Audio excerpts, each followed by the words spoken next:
The first pro with this 2024 Toyota Tacoma Trailhunter is going to be the all-new iForce Max powertrain. The Trailhunter actually produces 3 horsepower less at 323 horsepower, but the torque remains the same at 465 pounds-feet. And in the real world, this truck, it is genuinely rather quick. It gets up to the speed limits effortlessly with minimal throttle, and more importantly, this drivetrain, it is smooth. This 8-speed automatic transmission in conjunction with the electric power assist, I mean, there's pretty much no lag here. You always have the power that you need, and the truck feels great in both the normal and in the sport modes. Now, a con regarding the iForce Max, it's going to be the real world fuel economy. It's genuinely not that great with both the iForce Max 4 cylinders and the V6 models found in things like the Tundra. Usually I get about 17, 18 mpg with these iForce Max 4 cylinders around town, so nowhere near what Toyota claims. So this powertrain, it is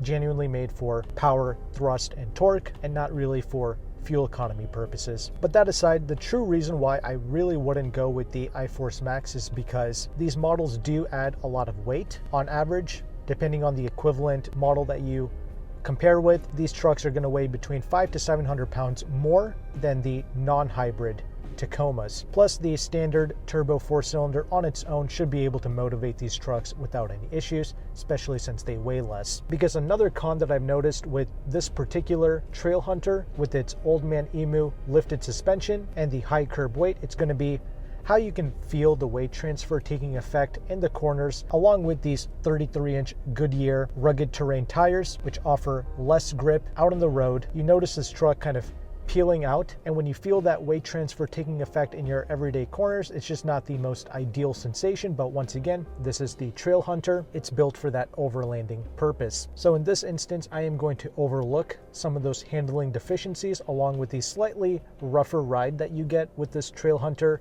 Old Man Emu suspension setup.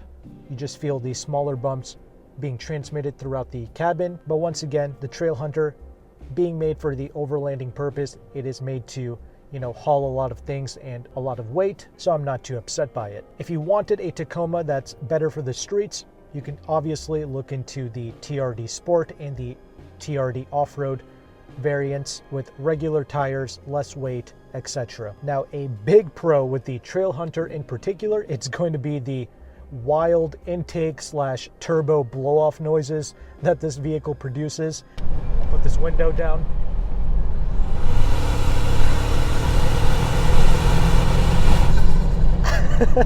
It is so entertaining and genuinely so much fun. Toyota said that they're not going to make any more boring cars. Well, they certainly delivered with this one. And those intake noises and the blow-offs, I mean, they get really loud when you have the windows down, but once you have all the windows up, that noise actually gets muted quite a bit. You can still hear it, don't get me wrong, and it's still really fun, but it gets a lot more refined, and that's mainly because we actually have double pane glass on the sides with this Tacoma Trailhunter, so that's great to see. This is surprisingly refined, and even the Goodyear rugged terrain tires, they don't make a whole lot of noise. Another pro with these new trucks, it's definitely going to be the stability at high speeds. It has certainly improved over the previous generation trucks, and because of that, you just naturally have more confidence behind the wheel. Now, the interior space compared to before, that is a big pro and a big improvement. The ergonomics have improved drastically. You have a much better seating position with the new Tacoma, but more importantly, the interior quality here, it continues to be robust and solid, similar to the previous gen Tacomas, while giving us the new Toyota layout and the intricate designs and the new materials. This is genuinely fantastic. This interior feels even more solid than the new Tundra. The Tundra, for instance, it would have like this flimsy, plasticky feeling armrest, and the door panels didn't feel that great. Here with the Tacoma, the center console, the armrest, the door panels all feel solid and fantastic. Plus, we have separate climate control, and all of the buttons and the switches and the knobs, that feels great. I like the massive screen, that works great. We have the wireless Apple CarPlay, the wireless Android Auto, the digital gauge cluster. That requires a bit of a learning curve, but once you have everything set up, it shows you some great information. The seats are exceptionally comfortable, plus they look really nice as well. Now, a con, similar to the previous Tacomas, is even with these double cab Tacomas, which is the full 4-door Tacoma, we still have rather limited rear seating space. I am 5'11". Sure, I can sit behind myself, but keep in mind, I do sit closer to the steering wheel than most people my size. So there's not exactly a lavish amount of headroom and legroom back there. But if you're under 6 feet tall, then this shouldn't really be a big issue. Again, if you want a more practical interior space, you can look into something like the Honda Ridgeline, but obviously not everyone likes that truck. The Trailhunter bed is definitely a pro. You're able to get this in either the 5-foot truck bed, which is what I have here, but you can also get this truck with the 6-foot bed, which is something that you cannot do with the TRD Pro Tacomas. You can only get that with the 5-foot bed. But here with the Trailhunter, we have the built-in air compressor and we have the electronic tailgate, which can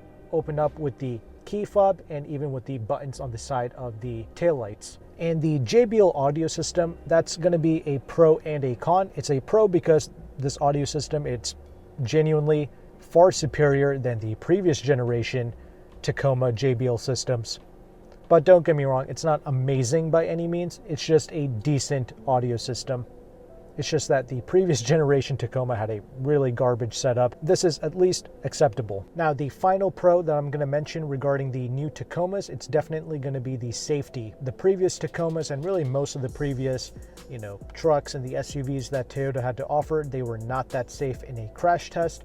Well, fast forward, now the new Tacoma and the new Tundra, they are both an IIHS top safety pick. So you can be rest assured that you and your family are going to be extremely safe behind the wheel of these new trucks. And since you made it to the end of this video, here's how you can save a substantial amount of money off of the new Tacoma and the Tundra. You can reach out to AutoCompanion, who is one of the largest car brokers in the United States. He has partner dealerships in the Washington, D.C. area, and they are offering 13% off the MSRP of the regular trim levels of the Tacomas and the Tundras. So things like this Trailhunter and the TRD Pro, that's going to be off limits. But on something like the TRD Sport or the TRD Off-Road Tacomas, those are going to sticker for about 53 grand once you get them fully loaded. So getting 13% off the MSRP of those trucks, you're going to be paying about 46, 47 grand. That is a substantial savings. But keep in mind, if you're not local to Washington, D.C., then you're going to have the vehicle shipped, which can cost some money.